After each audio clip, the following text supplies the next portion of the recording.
information with the e-collar, but most dogs will go away from electronic stimulus. Like you put here for healing, it's going to push the dog up the neck. Most dogs, and most devices. So what I do is I put the e-collar on top of the neck to give that little directional information to go down. But then I put the slip lead on, not to cause like reactivity, discomfort. I'll open it up and put it way down at the bottom of the neck to tap into opposition reflex. So I ask the dog to down, and maybe they go halfway and be like, I don't feel like it. So then I go pull them out of position. So I'm causing opposition reflex by pulling up. What's that going to make the dog do? Go downwards. And I'm also giving directional information from the e-collar on top of the neck. I'm sorry, can you repeat that? And you put the e-collar on? Yes, the contact points, instead of being here or here, are now on top. On the It's like a backpack. Okay. And then where do you put the end of that? Way down low. I'm not trying to restrict. So it's opposite, okay? So I'm trying to tap into opposition reflex, like the dog driving against it.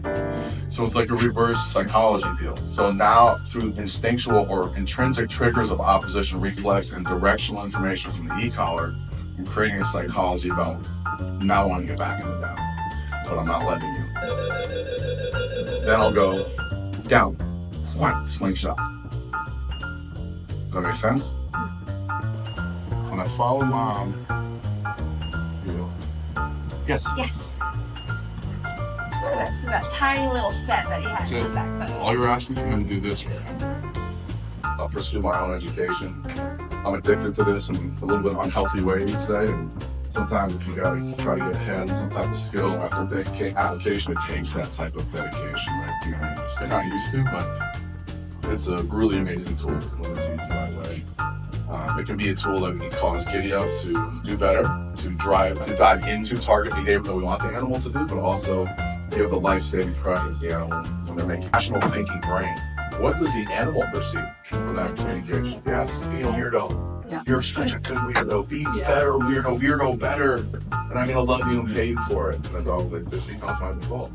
If I want to get out of shit, I act like I'm a bitch. Freak the fuck out. And that works. It works. And what most dogs desperately need is just a leader. And you said it with your body language, right? And it's just a subtle cues. And whether we're tricked, we're going to tip the dog wrong and eat and make aggression worse. Going back to my caveman days, we used to put dogs on back of restriction of blood and oxygen to the brain. When this device is fit the right way, when you take the stopper down and you place the tool right behind the ears, right under the chin, it just wants to get away. If you drop the leash, it will run. It has no idea where it's running to, but it will not stop until it hits a barrier. Like flight can be crazy things in your life. So what I did, it's happened to me so many times in my career, and I'm pissed I never had a camera going. Because remember, it looks like shit to me. The dogs freak the fuck out.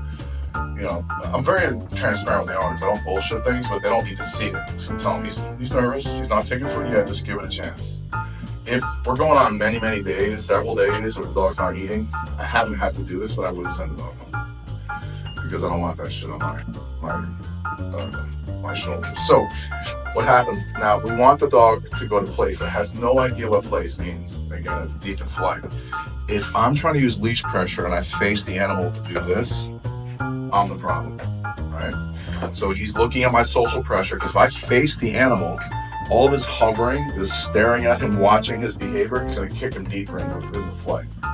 I highly recommend you set up a mirror in your training room, or if you're using your phone, that you can watch the dog's body language without looking at the dog.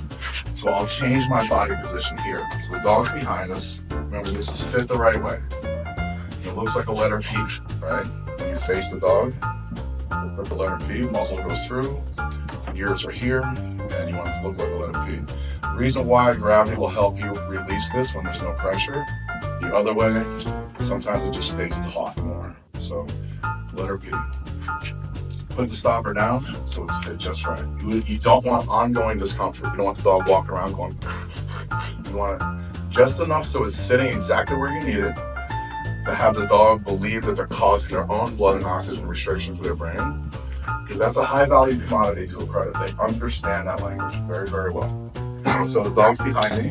Yeah, my shoulders are upright, my chin is up, square, facing downrange. Again, I'm watching in my mirror or watching in my device. And and I take my fingers and get away, get away, get away. What am I looking for in the animal? Do I want all 4 feet on place? All I'm looking for is this. Just touch it. As soon as the animal touches it, release pressure. Go down my leash, get away. Let them soak that in for a minute. Not a full minute, but don't go right back into the next rep. Let them process what just happened to them. 5 seconds, 10 seconds, let them catch the breath. Rinse and repeat. Just don't touch. Serves again. So what's happening over time, the dog's saying, as soon as my feet make contact with that, the pressure stops and I get to get away from this idiot. That's what I think is going to kill me, right?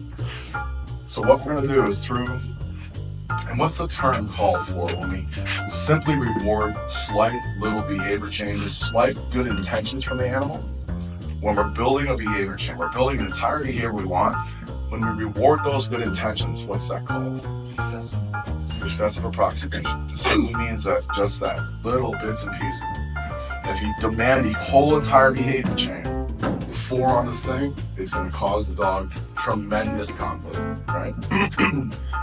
You may have one paw in your first training session, right? So what we're going to start to do is demand a little bit more and more. And again, the dog is going to be back here causing its own restriction. As soon as it comes forward and yields to that pressure, you get the blood and air back. So they really understand that we don't say a word, we don't look at the dog. So there's 2 forms of communication not happening, verbal and gestural. It's all on the dog. When we empower the animal to understand clearly how to shut off pressure, that is the gospel for them. I didn't invent this. The dogs that God did.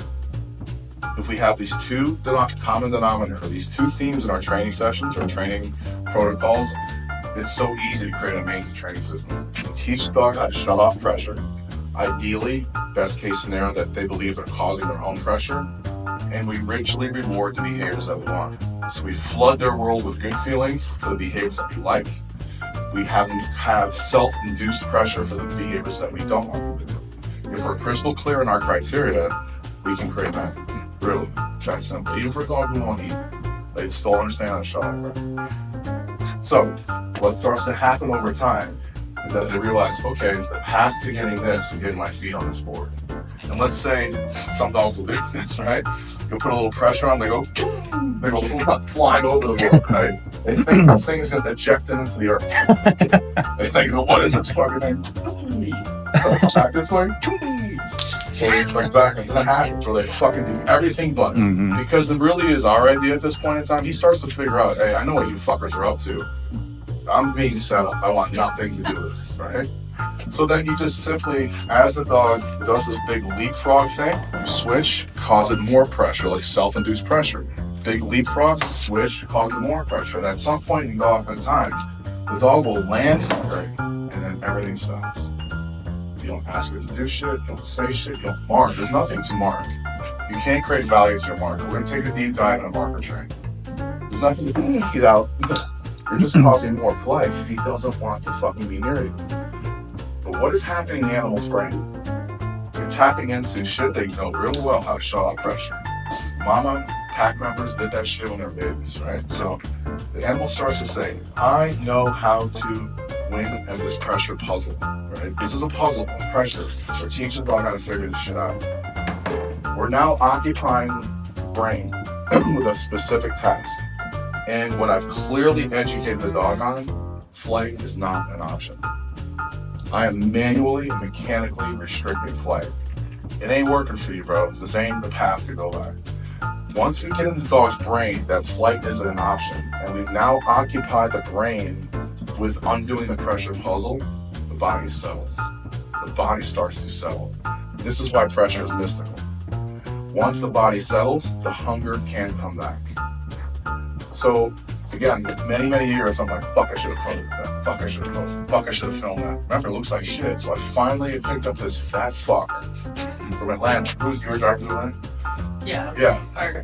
Big, fat, fluffy German Shepherd, bro. He treating him like a fucking prince off the option of flight. It's mystical. Pressure is absolutely mystical in a dog's world. If it's applied fairly, with good timing, at the right level. And it's not an absolute. Not all of them go around to eat like monsters, but it's very, very effective. Right? Any questions about that? As he's doing that big leapfrog, I'm grabbing the hair. Okay. and saying, because if he does the big leapfrog and he reaches over there with no pressure, it works. Yeah. So remember what's happening in the moment. If it works for the animal, fulfills a need, shuts off pressure, they will default faster. So I have to make the leap, like once a little bit in the beginning, I'll make them understand that forward movement does stop it. But I'm not gonna let you fuck around like that too much. Okay. As the pressure undoes, like I want to imagine that the box has walls that goes all the way to the sky. So in this zone, there's no pressure. Like there can't be pressure here. He's got to learn this horse training. Like pressure on the reins, I want to turn the horse to the left. As soon as he turns his head to the left, pressure stop. This has to be harmony. This has to be the like tranquility has to be here. So if he's jumping and I'm fucking still pressuring it, he's not gonna get it. So I have to, as he's jumping, even if he's doing fucking parkour way in the air, like there is harmony here, but as soon as he goes outside this zone, pressure starts again. No pressure, pressure. No pressure, pressure. I know where the sweet spot is. It's fucking landing on this little lily pad with no pressure. Start playing this leapfrog fuckery game, and they start to find the sweet spot. I'm letting the nose tell me if it's time. Because once they find and they start to settle, they start to go, hey man, hunger's here again. Hunger's back. I've been a douchebag for 2 weeks, not taking your food, but now I'm ready. And then when I see the investigation on my pouch, I'm not going to mark. I'm not going to try to charge my clicker, because who's using clickers? Not a lot. Have you had dogs that run from the clicker? I have. It's like a shotgun to some dogs. Available when we're ready. And I want the dog that's going to cause the stimulus for the dog to be reactive, to be at the furthest threshold or point where reactivity may occur. So let's say it's at 100 yards, where I want the dog to come out in the environment, see something downrange, and then go, is that something I should talk shit about? Maybe, right? I want that. I don't want point blank questions. You picking like a neutral dog or another reactive dog? Outstanding question. We want very cool energy from our bait dog. Right? The one that's a distractor. Happy go lucky, not bouncing over the top, but indifferent, cool. Definitely a dog that's been trained, that's controllable. Because if you have equal reactivity, you're gonna have a Molotov cocktail, right? So, but that is coming. Once the dog understands the process I'm about to tell you, then we up the ante, right? So, what happens is, let's say I'm the assistant handler and the owner is the regular handler. I'm managing the dominant slip. Now, the owner can be on a prong. And I actually prefer, and it'll start to make sense. We know that dog will yield to a prong, right? And I want that to happen.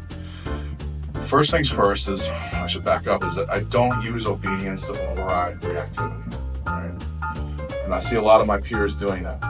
Maintain down, sit, heel, while the dog's hyperstimulated and having that emotional, hormonal dump of reactivity.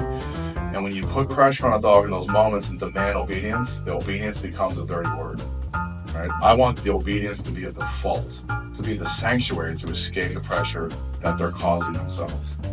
So if the dog heels on the left, I'm going to put the dog on the owner's right. Because I do not want to cloud the work that we've done on the left healing side. Again, I want this to be the sanctuary. If we apply pressure here, the dog is linking it all together.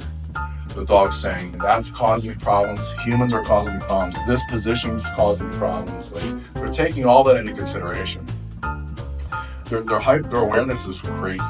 I just used to think dogs just go through life and fucking do whatever. No, they're so hypervigilant. There's no creature on earth that studies, reads, and analyzes a dog like a human being. Analyzes a human being like a dog. A very unique relationship that God created. Not even primates. Like, where DNA is pretty damn close. Like, a dog is 10x analytical with a human, and they're reading you like a book. That's crazy. So we're not gonna ask the dog to do shit. Ideally, the dog's trained first. You can go right into this pressure work. So let's just back up with terminology. So the term correction and the term aversive control are both positive punishment, not for conditioning, but they have very different results. The term correction means the dog has either vacated a known behavior prematurely, has not been released from healing, and the decoy or dog pops out and he breaks from healing. That pressure comes, and then he must dive back into that target behavior, or the dog refuses to go into behavior they know. That pressure comes, the punishment comes, the correction must drive the dog into that target behavior, not negotiable. What I'm showing you is aversive control. With aversive control, it's designed to apply a pretty high level of pressure that's specific to that dog in that moment. And we want to stop one specific unwanted behavior. So I'm drying on the card, go scratch your ass. I don't care. Just stop the bullshit. So dumpster diving, counter surfing, like digging in the backyard, all this shit we want the dog to stop, we're going to apply aversive control. So the setup is we have bait dog 100 yards down range. We have them on the phone, out of sight. We want to have the situation prepared, be ready to apply the pressure in the way I'm going to show you when we're ready. The problem with going out in public is it's an uncontrolled environment. Everybody's an asshole. You'll see your dog jumping around at the end of the leash like Cujo. Oh, my dog's fine. Like, yeah, friendly. Like, yeah. Lawsuit, vet bills later, no problem. So, dog that heels on left is now on the right side, which is neutral virgin territory. There's no history, there's no repetitions there for the dog to tap into. They're in no man's land. And I'm at maybe put them around a couple of feet away from the handler. And I want them on their prong collar, right? So I'm gonna show you why in a second. Now, as the assistant handler, I'm also away from the dog a couple of feet. So you have 2 feet of leash, dog, a couple of feet of leash, human being that owns the animal. Now, you get on the phone, I say, bait dog, come out. So as soon as the dog comes to the environment, I'm not waiting for the dog to go fucking blow up. I'm waiting for, are you fucking, is this my boot? As soon as I see like the top line of the head, classic signs, rigidity, tail up, hackles, insecurity. You know, why is the teeth and the hackles and making themselves look bigger? Why is it? It's because like they're insecure for most dogs. I'm not talking about the happy-go-lucky dogs who's rude as shit, wants to play. I'm talking about usually your fear-based reactivity kind of shit. Most of what we deal with is that the dogs are inflating themselves because they're insecure. They're hoping that that is enough to make that dog fuck off and go away. In bite work, you hear the word defensive. I want the dog strong in defense. Fuck defense, right? Defense doesn't go pursue bad guys. Defense holds the line. What does defense do on a football team? Back up and protect the fucking quarterback. Are they going down range to fuck things up? No. Defense is insecure mindset. Defense can have a lot of power, like a lot of physical strength. You want to get, like, getting bit by a police dog, which I've been bit a million times, it's no fun, but get bit by a dog that thinks it's fucking, they're gonna die. Like, that's real fucking aggression. That's real fucking digging in. So those little nerve bags can really put some damage on me, but as a whole, like, they're in this mindset. The whole responsibility of the bait dog is when they see a pressure that's getting applied, they got to put on the brakes. They cannot continue to advance, causing more and more stimulation. So the role player has to be very well educated. As soon as I see the dog start to kind of inflate, this way, I'm applying pressure. I'm not turning, yanking, and cranking. I'm simply leaning on the leash, utilizing the owner's leash as an anchor, right, on the prong. That gives you twice the leverage to apply the necessary pressure, because what's happening, there's a lot of endorphins at play with reactivity, which again are pain blocking hormones. Our bite dogs, when they're biting bad guys or biting suits and material, the endorphins are so fucking high, like you're way, way, way up on your tools, as opposed to the dog broken place position under no distraction. Even like with aversive control, it's not a number on the e-collar, it's enough to stop the behavior. Like dogs that are counter surfing, other endorphins in there, like those fuckers know they're not supposed to. Most of them are like a ninja move. You steal this shit. So like 15 on a mini educator may be like the coming of Jesus. Or 100 on a mini educator, when they're not outing from a decoy, they don't even know you're talking to them. That's a guy, again, endorphins play that game. So, dog comes out, starts to see the bubbling up, I apply pressure, poof. And I want to cause a little bit of a panic here. Just so you see the dog go, fuck, because what happens mechanically with this too, like reactivity is expressed through body language for sure, but usually barking as well, or growling, or some type of automatic response. Rear naked choke, if I'm sitting here talking, and Nick wants to fuck around and wrap me up in a rear naked choke, I immediately stop talking. It's like I'm bracing for that restriction. So mechanically, this shuts them out. Right? So that's the first bit of business number one. Stop fucking barking. And now manage the pressure. So I see the little bit of a panic, again, peripherally. I'm not doing this. That matters. From here to here makes a huge difference in the communication passage. Low hands, apply pressure, dog has a little bit of a panic. Give this blood and oxygen back. And the bait dog stops in his tracks. And the dog goes, what the fuck just happened, right? If the dog continues to regress, we rinse and repeat. We rinse and repeat, and we rinse and repeat with a little bit more pressure if necessary. We find that sweet spot where the dog goes, this is not fun. And it happens so frequently that the dog is looking for a way to stop this shit. He's linking that when I feel this hormonal dump, this happens. And we don't say a word. What happens if I say no, bad dog, or give commands in the middle of that moment? It's coming from you. Yes, I become the problem.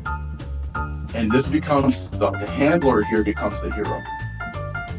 I've had very small percentage of dogs turn and want to fuck me up or try to bite this. That does happen. I'll talk about how to defeat that in a second. So what happens, you apply the pressure, you get the dog blood and oxygen back. You start to realize they're causing it, because as soon as they bubble up, it happens. Here's your blood in their back. Then what starts to happen is the dog starts to say, wait a second, I don't like this feeling. What can I do to get back into good graces or bring good feelings back in my life? And a lot of times they fucking whip around and give eye contact. We see classic avoidant behavior. The dog says, you're a bait dog, you're getting me in trouble. I'm gonna turn my back to you and go into avoidance, right, of that stimulus. And look to the owner as a default, right? As soon as the dog stops the bullshit, I'm not talking about, there's no more forward aggression, but we're eye fucking. I'm talking about the dog's like, fuck that.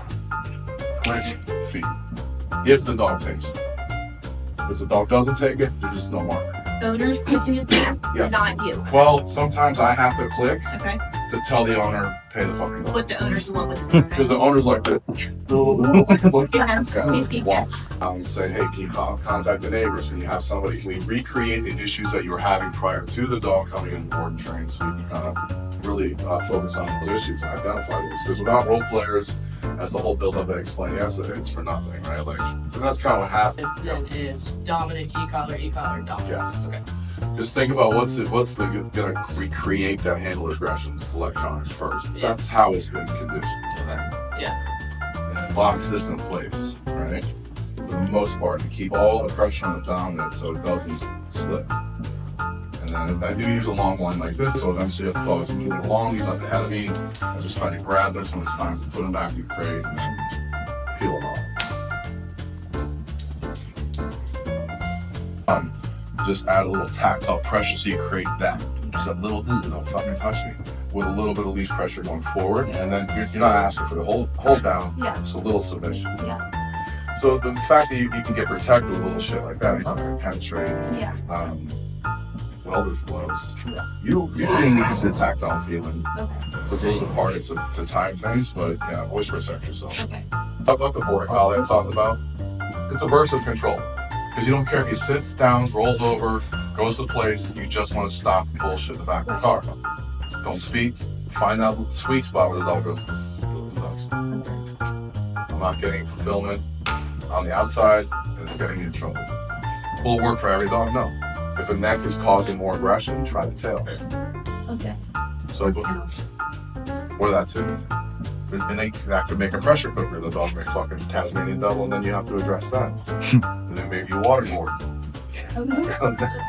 And then I make the dog think that they're causing their own pressure, and then you come forward, and the pressure stops and prey continues.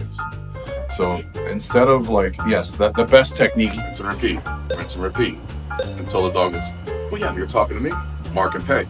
At some point in time, he's gonna realize that nothing is reinforcing out here. Nothing's paying, nothing's intertonic leadership. Like a nervous dog needs direction, right?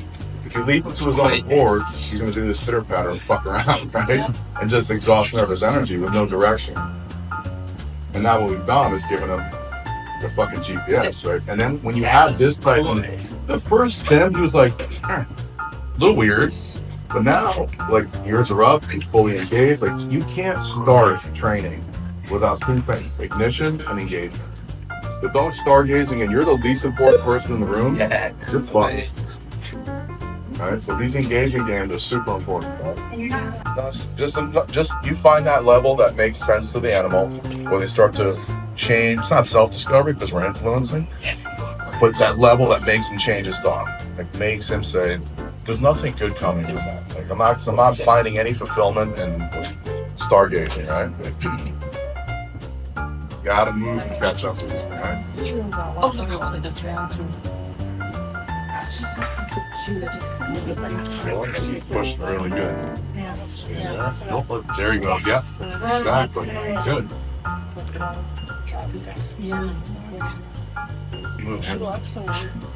He wants these guys to get out of the way.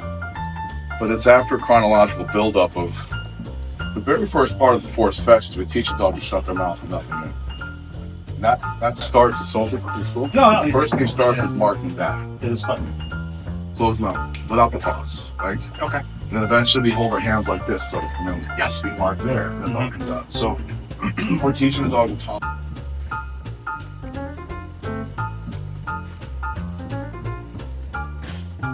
This little baby did too. That sucks.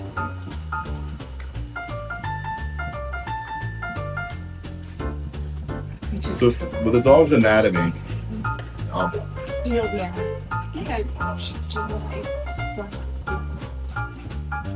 Yeah. that's a problem. The head and empty box. So you have food in both hands, they're above his peripheral vision, so when he does come out, right, from the box, starts looking for the hands, you do absolutely nothing. And if the dog's been lured, he may pin himself to your hands a lot. I had a 5-month-old shepherd puppy as a pet for boarding training.